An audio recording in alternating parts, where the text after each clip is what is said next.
Yeah, great. Good. How's everyone? Good morning, everyone. Are you ready for the Battle of Green Talent final? Wow. Oh my God. I think they are ready for sure. I see them. They're like practicing there, you know. They're like whispering the pitch already. Great. Welcome, everyone. Thanks for joining here in Stockholm, and welcome also everyone online for joining in our streaming in YouTube. So my name is Alberto Gonzalez, Innovation and Entrepreneurship Education Manager at EIT InnoEnergy. Good. So if there is something that defines our master's school, and of course, what am I going to say? I'm the Innovation and Entrepreneurship Education Manager, right?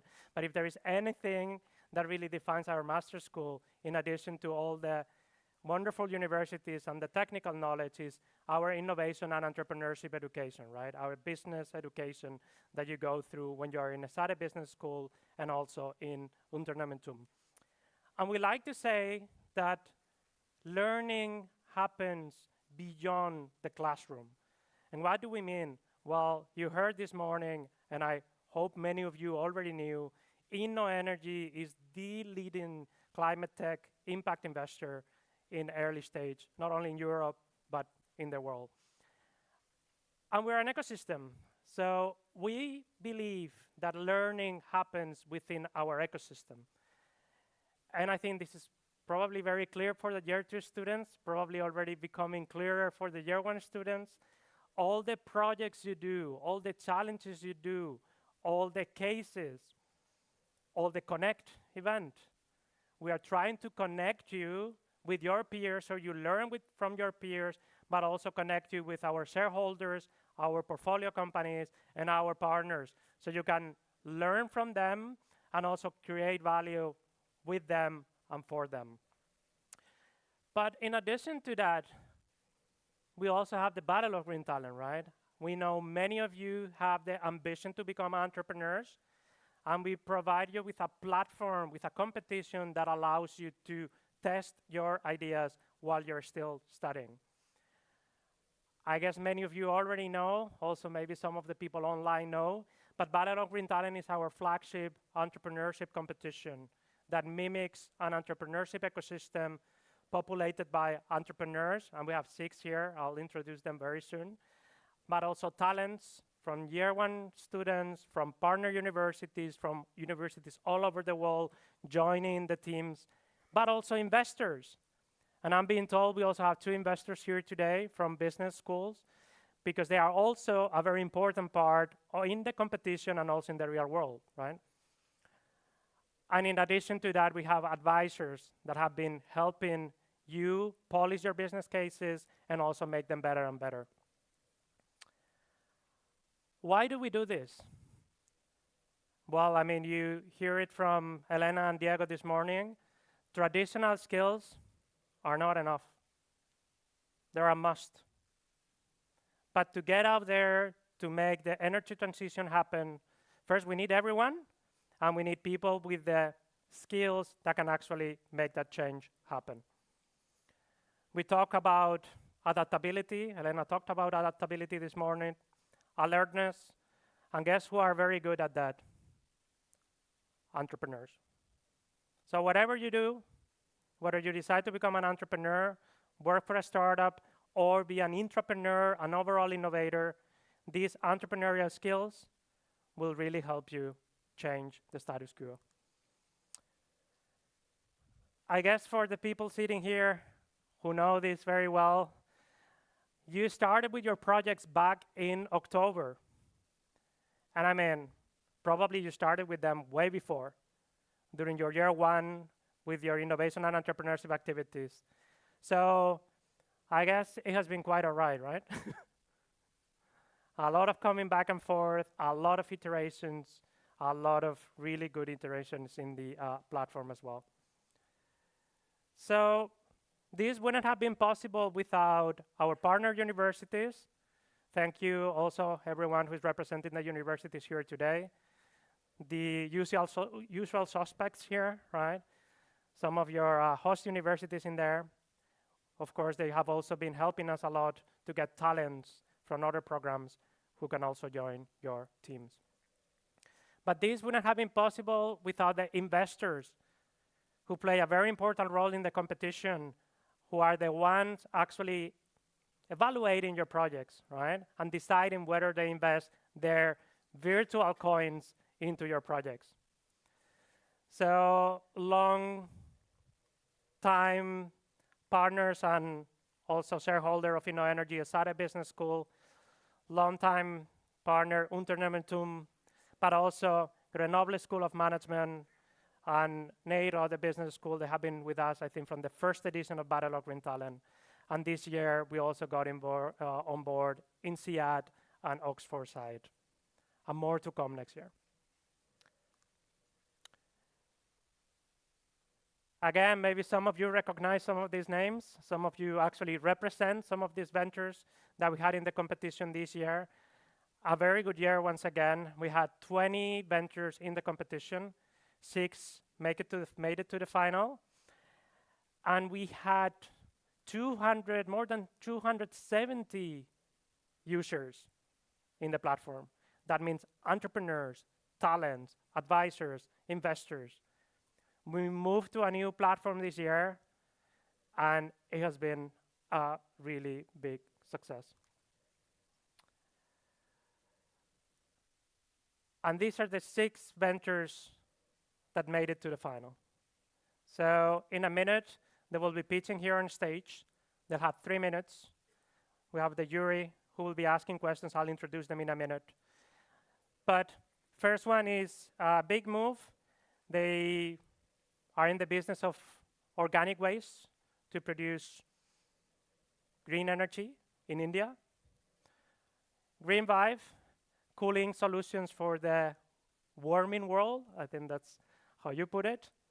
Heatwave X, empowering or enhancing nuclear power reactors for even greener energy. Simone will tell us more about it. Rewind, repurposing wind blades. Rural Roots, also empowering farmers to produce biofuel and biogas. And Sentech, also repurposing, but in this case, EV batteries for stationary applications. So why are they here today? Well, they are competing to win one of these prizes that you see in there. So the winner of the competition will get a cash prize of 10,000 euros and services from InnoEnergy to help them even further with their projects. Second prize, 5,000 euros and also services. And the third will also get services. Not only that, I mentioned this already earlier on, we have the investors. The investors played a pivotal role in the competition. And we have 2 of them in here today, Chiara and Malek, who are competing to win the 2,000 euros and attendance to the Business Booster as the best investors in the competition. And you might have noticed also some papers on your chairs. That's for the Audience Award. So the ventures also compete to be the favorite venture of the team. So please remember to vote. And later on, we'll be collecting them as you leave the room for lunch. Special thank you to our jury. Thank you very much for being here. So this year, we have Bart de Beer, who is our executive board member and CFO of EIT InnoEnergy. Luvina Lundström, who you also met yesterday, CEO of Scandinavia for EIT InnoEnergy. Simon Vaska, startup coach and internationalization lead in KTH Innovation and also EIT InnoEnergy. And Dina Rusted, our HR director for Sweden for Schneider Electric. Thank you very much.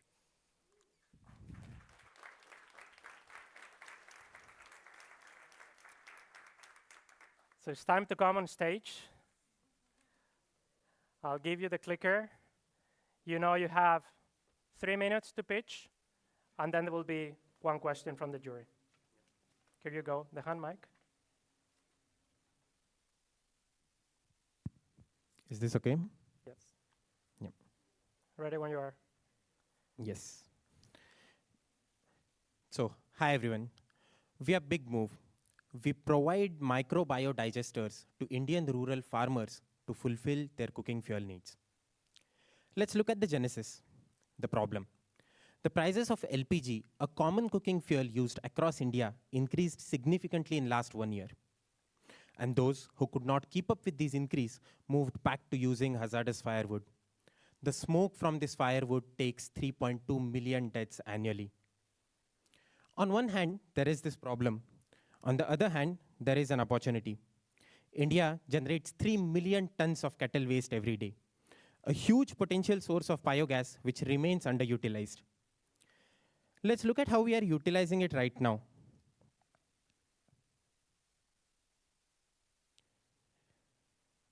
You can see the biogas sector is characterized by unscientific solutions, tedious operations, and maintenance issues. This is where Big Move comes into picture. We have designed a digester which is safer, easier to operate, as well as provides robust maintenance. Our digester provides cooking fuel for a family of 4 to 5 persons, and along with that, a valuable byproduct of organic fertilizer for its lifetime of 20 years. Along with the digester, we also have a support application. This application helps farmer to understand potential problems and mitigate them by suggesting simple solutions. Now here, I would like to highlight that our entire offering is made for farmers and keeping simplicity of use in mind. Our philosophy is to empower farmers with a tool which can help them become self-sufficient in the use of a technology which has huge impact on their daily lives. Talking about the business model, the price point of our digester is around 600 euros. The obvious question, where will the farmer get this money from? 110 euros will come from a government subsidy, and the rest of the money will come through CSR funds of our partners. We will be forming partnerships with dairy corporates who have CSR funding to improve the livelihood of farmers. This will constitute our initial sales plan, that is sales through partnerships.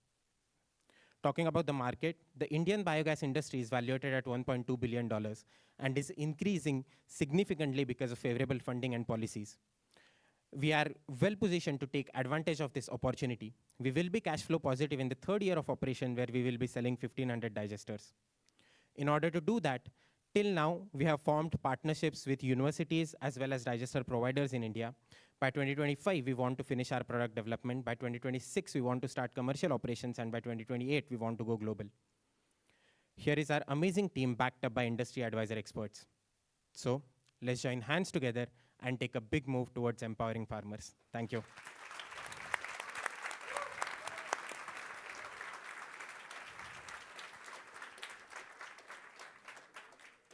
So there will be one question from the jury.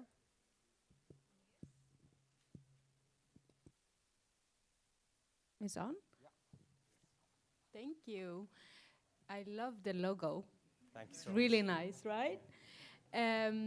Maybe an obvious question, but I'm curious about the end users. You talk about the farmers. Yes. Are they ready for this? Yes. So they have been using biogas in its very I would say very earlier forms. But right now, those digesters are having a lot of issues. And they know the technology. It's just that because of tediousness of operations and maintenance issues, there is a huge barrier for wide-scale adoption.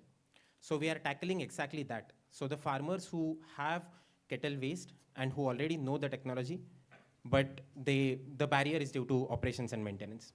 Okay, because you show us the clip with how it is today, and then you show us the app of how they can maintain this. Yeah. And I see a huge gap in between what it is today and the future, where they go into an app and follow. How will we close that gap, would you say? So you can see the difference is there, but just to give you stats, 75% of rural India has access to smartphones. Okay. And it's something which is getting very common to have a smartphone. And the use of it is not really limited to, say, young generation, but even the older generation is adopting to that. And on top of that, our application is not something which is necessary for the operations of our digester.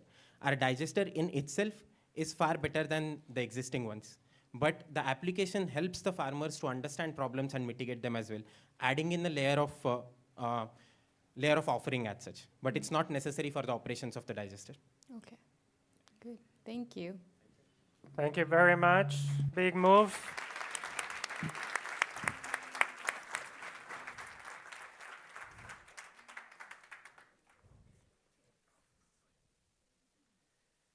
Now I would like to welcome on stage Green Vive for the also 3 minutes pitch. Here you go. We are Green Vive, and our vision is to provide affordable and reliable cooling to the parts of the world where it's needed the most. And as you can see here, Mr. Kulkarni is in the dire need of efficient cooling. While his 2 children and his wife are away at work, he's trying to work from home. However, his air conditioner is not able to provide the proper thermal comfort levels, allowing him to focus and to do something. But not only this, he's also faced by a baffling energy bill at the end of each month to power the operation of the air conditioner. And this problem is faced by around 27 million people in Southeast Asia alone. And the economic damages in India amount to 10 billion euros. And the energy grids are put under significant strain. After conducting more than 200 expert and user interviews, it is clear air conditioners are the most easiest and common technology to be installed to cover the cooling needs. However, they have the significant shortcoming that they are inherently inefficient. And this is where we come upon to improve with our cold thermal energy storage, which can be integrated, retrofitted into existing air conditioners, which allows to be charged during the night and be discharged during the day according to the needs of the user. This leads to a 45% more economic operation and 4 times more economic operation. And this makes Mr. Kulkarni pretty happy, because not only he is faced by favorable economics, he saves also lots of CO2 every year. But not only this, also our customers, the small energy companies, which we're going to sell our product to, gain a broader market share and a competitive advantage. And also, comparing the solutions which are currently in place, it is clear that our economics are really sound. With just a payback time of 2 years, our cold thermal energy solution would be the preferable way to go. And also, where there are several competitors, there's also a big market to capture. Our beachhead market is Pune, with a total value of 9.5 million euros, where we target the upper, higher middle class. How we do this? Well, we will sell our product directly to small energy companies, of whom we mapped up about 50. And Pune itself is the ideal location due to its high temperatures, its high share of AC owners, and its high penetration of the upper middle class. However, we will also have to get agreements in place with air conditioner companies. And this will be possible, as we validated with Hitachi, one of the biggest manufacturers in the world. And boom, this way, we're going to target our beachhead market of Pune with 80,000 early adopters. Well, how are we going to do this? We will finish our prototype by the end of this year, finalize agreements with energy companies in 2025, and release our product by the end of this year. And we have the skills to tackle it. With a background in business, energy systems and simulation, we are ready to go ahead. And we have advisors believing in our vision. For example, Dr. Sonny Travaglini, who is a researcher at Stanford, or Gregory Topsa, who is already a founder in the cooling realm. So, the investors invest in us to not only allow Mr. Kulkarni, but more than 27 million people to work from home. Thank you very much.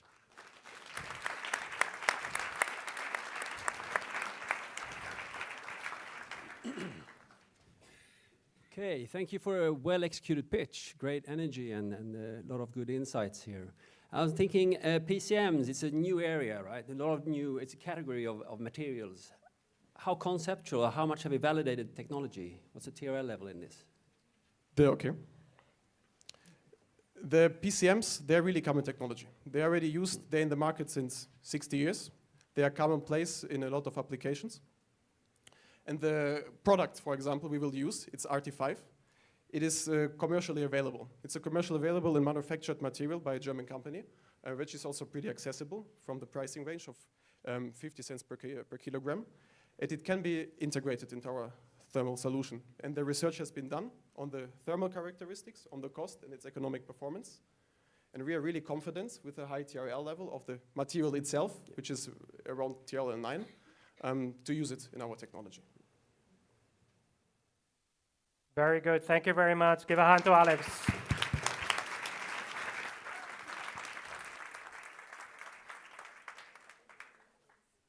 Next, we have Heatwave X.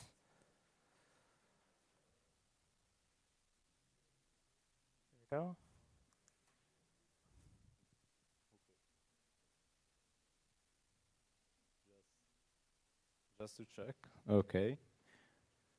I think the presentation is not working properly, but can I start? Yeah, Okay. whenever you start, the timer will start. Okay. So, good morning. We're a team of nuclear engineers who created a solution to enable the coupling between nuclear and renewables.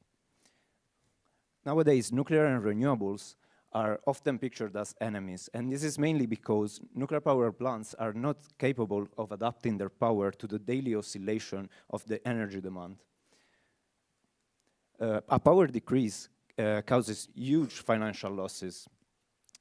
Moreover, a reduced efficiency stresses on major components and extensive water use.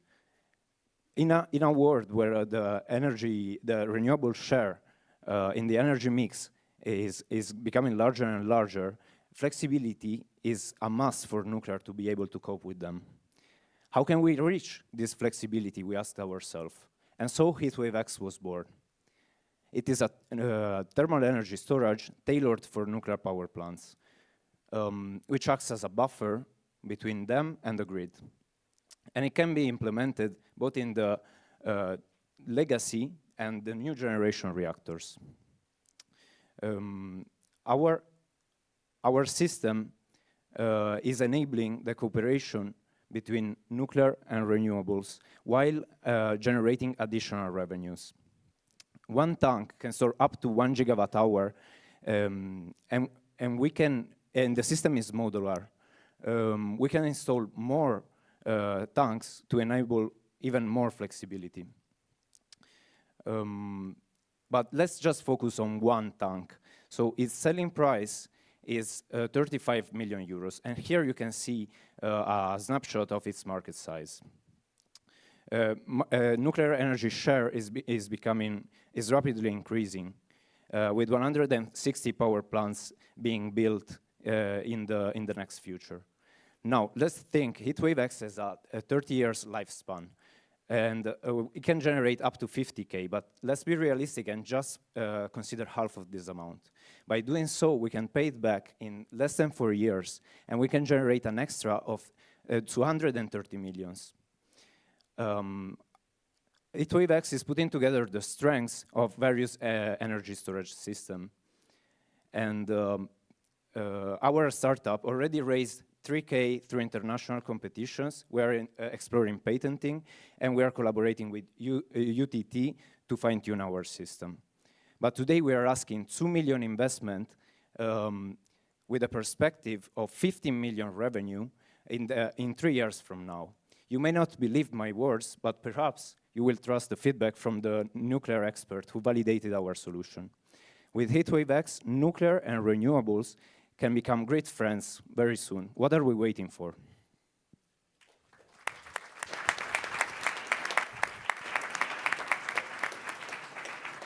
Thank you very much. I just want to apologize because the presentation wasn't working properly, but don't worry. You got it done in 3 minutes. Yeah, so that's good. perfect timing. It's well executed. I think it was a good pitch. But I have a question. Could you elaborate a little bit on regulatory aspects? This is, of course, a very regulated space with a lot of time constraints connected to that. Yes. Yeah. Yes. As you will know, as you surely know, the licensing process is the main obstacle to any innovation in the nuclear sector.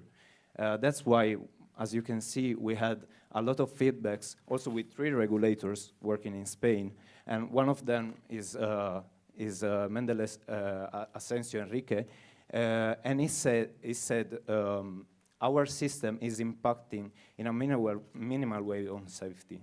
Our system is not a safety system. Will be installed in the secondary loop of the nuclear power plant.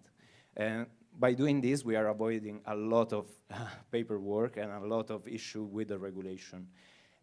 Also, for example, another nuclear expert in safety from CMAT said that this idea is what nuclear needs right now.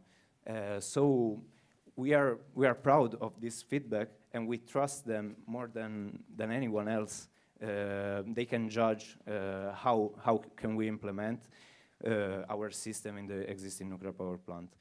It will require some time. That's why we are saying in 3 years from now and in the next year, even if we have a technology which is available already today. But yeah, it will require some time, but we can do it. Just a follow-on question. Have you validated regulatory aspects across Europe? Are they similar?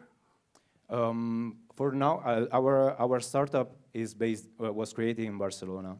So we talked with a lot of nuclear experts in Spain. They are, you have to know, it's worth to notice that nuclear regulation in Spain is exactly the same as nuclear regulation in the USA. It's just translated in Spanish. So by doing this, I think we are addressing an international market which can be applicable both in Europe and in the US, or also in Asia or any other continent. So yes. Thank you. Thank you. Thank you for the questions. Thank you very much. Next, I would like to invite to stage Rewind. Give a hand to Rewind.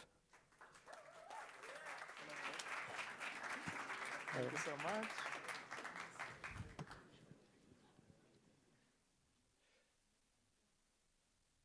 Well, hello from Rewind. Our job is to make bus stops, and we sell them in Sweden. But we are not just another design company that does this, right? We make eco-friendly bus stops. Our bus stops are actually made from repurposed waste wind turbine blades and recycled materials such as recycled steel, which allows, we also design it for modularity, which makes it very serviceable and easy to transport. And it's not just that, it's 100% circular. When it's time to retire them, the metal can be recycled as it is, and the blades can go for runner cycle. Well, there are other competition that do the same in Sweden, like Hitsa and ProCity. Their solutions are sturdy, it's durable, it's elegant. Well, ours is all that. Plus, it is circular. So we know for a fact that from 2030, all municipalities in Sweden will focus on buying recycled materials. Right now, 25 municipalities in Sweden do this. And we hope that we will be able to sell as much as 250 units of our eco-shelters in the first year of our sales, which is going to be in 2026. But it's not just about the aesthetics of our product, right? Our product also saves 200 kilograms of carbon dioxide per eco-shelter. And if we sell 250 of them in the first year, we save, I don't know, do the maths. Well, other than that, I can tell you this. If we sell 250 of those, we save 60 blades from going into the pit. And 60 blades translates to half the number of blades which is in Lillgrund, which is the largest offshore wind power plant in Sweden. Well, it's not like we are doing something that nobody has done before.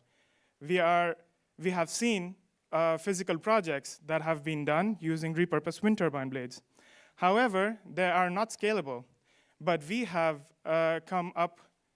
actually taken a step forward to find out why they're not scalable, and we have made it scalable by using modular pieces. So by going from macro to micro, we have made sure that we make tiles out of the wind turbine blades, which could be used as a building block material. Well, let's introduce the people who are behind this. It's me, the CEO. It's me. And then we have Linia, who is a product designer and comes with a lot of municipal regulational expertise and also product design expertise. Thank you.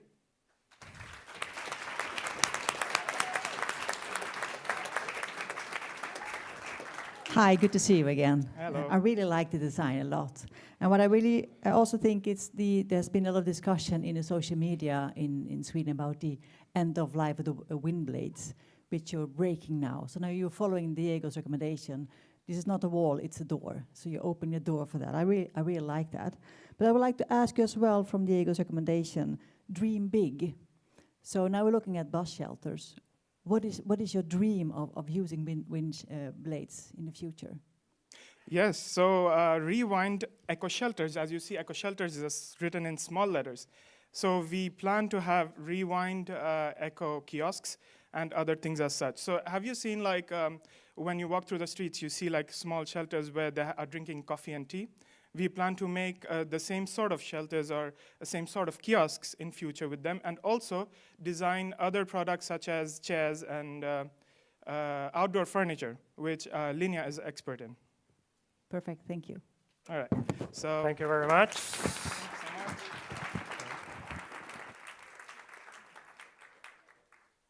Good. Incredible pizzas, what do you think?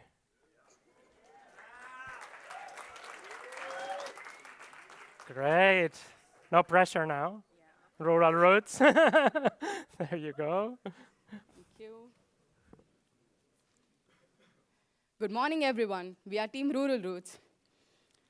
So, do you think this is winter fog? No, it's not. Oh, sorry.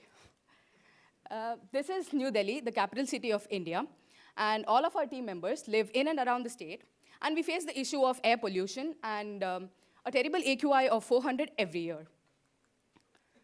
Now, in this picture, you can see the farmers are burning the fields, and this happens every year during November when the crops are harvested, and this leads to smog. Now, why is the stubble burnt actually?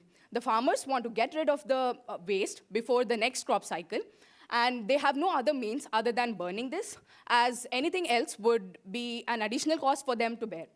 And meanwhile, we also saw that the biogas producers in the country do not have access to steady flow of raw materials, and one of the raw materials could be the one the farmers are burning.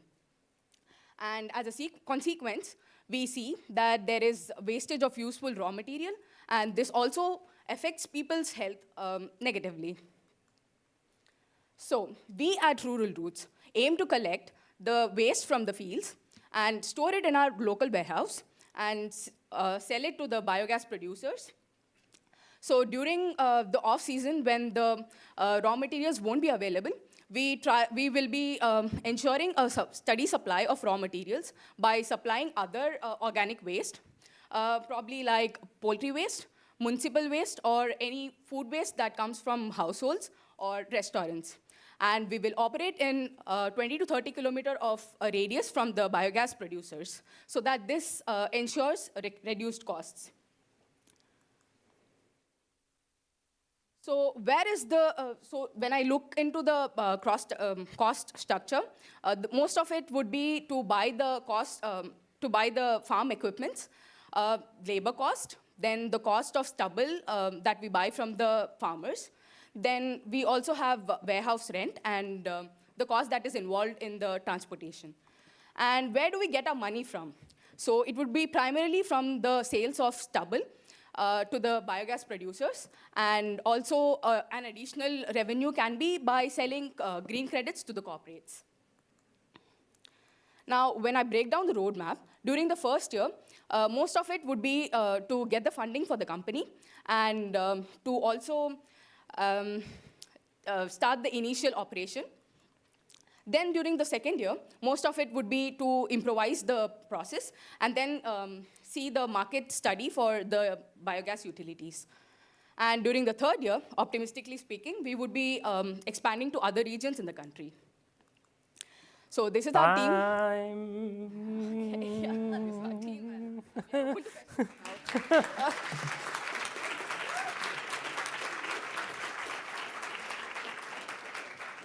Sorry about that. No worries. We're very strict with the time.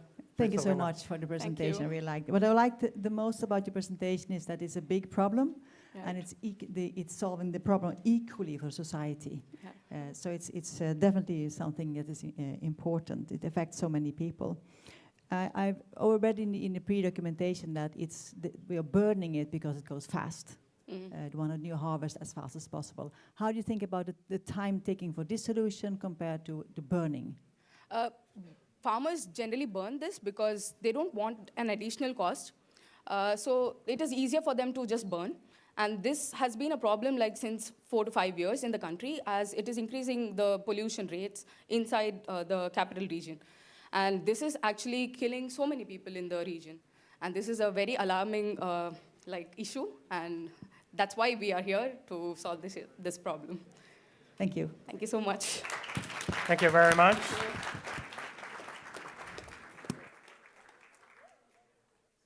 So, the final pitch. Welcome, Sentech. Yes, great. Ready when you are. Hello, everyone. We are Sentech, and we offer affordable energy solutions for every home. Solar energy is dominating the second stage of the energy transition. However, due to the lack of abundant home energy storage solutions, this is impeding the transition towards the use of more renewable energy in many regions. That's where we come in. By providing reliable, refurbished batteries to residential homeowners at a reasonable price, we can tackle a highly growing market, which is very appealing. And this is how we do it. We take used EV batteries at a very high state of health. We perform tests on them to ensure reliable operation. We dismantle these batteries and create smaller packs according to the needs of our customers.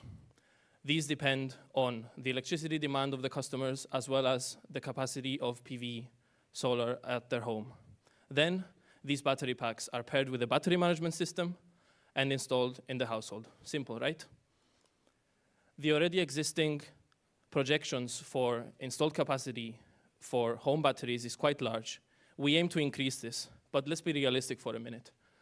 Taking a beachhead market of 70 megawatt hours, which is around 5,000 households, and starting in Sweden, we aim with an initial lease payment to acquire these battery packs and then to keep a recurring income for Sentech while also maintaining a high.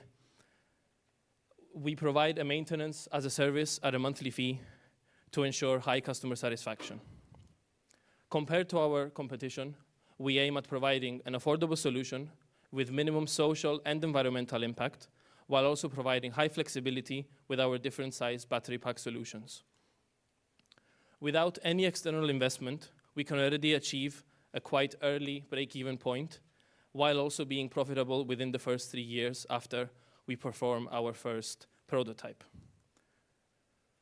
This is the amazing team behind Sentech. We have expertise in engineering and in business, with batteries and with system integration, and we believe that we can achieve our ambitious goals and overcome any risks that come in front of our company as we go ahead. We require 300,000 euros to accelerate the business plan that was already mentioned. These funds will help create our first prototype, acquire the first batteries that we will use for the battery packs, as well as advertise the company to reach out to homeowners quicker and increase the revenue for the company. Thank you. We are Sentech, and we transform EV batteries into energy for the future.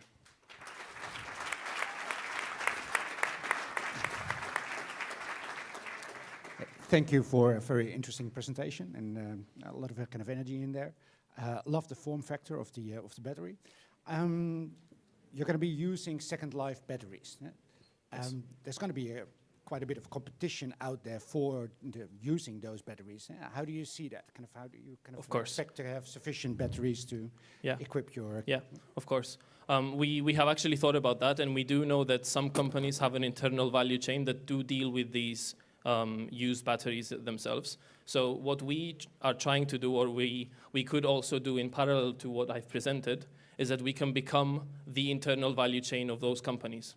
So instead of them using it at a highly reliable state of health, we take them at that point and then return them back to the company to deal with them as they please at the end of the second life cycle. Right. Okay. Thank you very much. Thank you very much. Thank you very much, Sentech. Thank you very much, everyone. Thanks also to the jury for the questions. Bernardo will come on stage very soon to tell you what's next. but with the jury, we'll go now to deliberate and decide on the prizes. And I hope to see you all later on this evening for the award ceremony, when we will tell everybody who's first, second, third, best investor, and audience award winner. Thank you very much. Here's the clicker. Thank you very much. We do have some minutes, so please fill the results now.